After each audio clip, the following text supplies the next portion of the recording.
I am happy to contribute my few words to a great cause of freedom for Iran and freedom for everyone everywhere.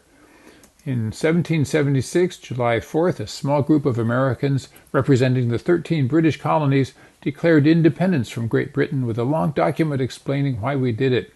We were tired of being oppressed by the king and his ministers and tired of having no representation in Parliament. We asked politely but were refused.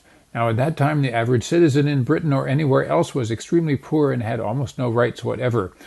Our Revolutionary Declaration of Independence said, "We hold these truths to be self-evident, that all men are created equal, that they are endowed by their Creator with certain unalienable rights, that among these are life, liberty, and the pursuit of happiness. That to secure these rights governments are instituted among men deriving their just powers from the consent of the governed. It was actually a declaration of war, and it was a very difficult fight that could have turned out very differently, depending on outside help that we got from France. You might think it was obvious that the Americans would win, but it was not. With slightly different weather, slightly different battlefield strategies, the revolution could have failed. I have been following the Iranian resistance for 13 years now through all sorts of terrorist attacks by the Iranian government and its agents, and I've supported you by writing letters to people who could help, here in the U.S. government and at the United Nations especially. I'm hopeful that these letters have been useful. I was very happy to hear that the people in Camp Ashraf were finally allowed to move to safety in Albania. Now you still have the challenge of representing the hope of the future for Iran, the idea that peace and freedom are possible and achievable.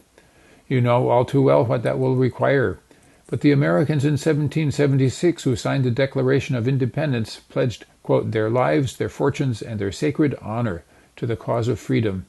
Many of you have already done the same, and I thank you, and the people in the future free Iran will thank you. I hear and read that Iran is in crisis all the time, that people are not happy with the government, that demonstrations are happening every day.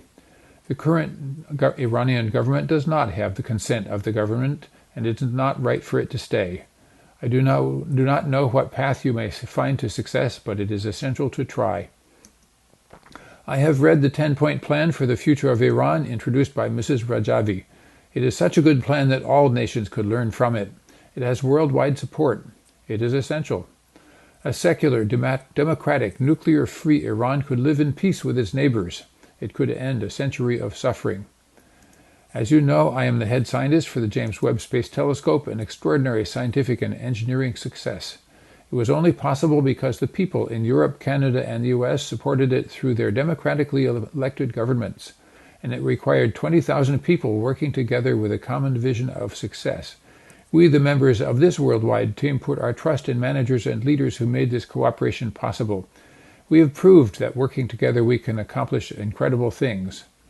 John Kennedy committed the United States to going to the moon not because it was easy, but exactly because it was hard, and it would bring out the best in people. Your task is not easy, but it can bring out the best in people. I wish you brilliant inspiration and teamwork as you inspire Iranians to peace and freedom together. I am sure that the MEK movement can do this, and I am counting on your leadership, your creative thought, and your teamwork to find a way.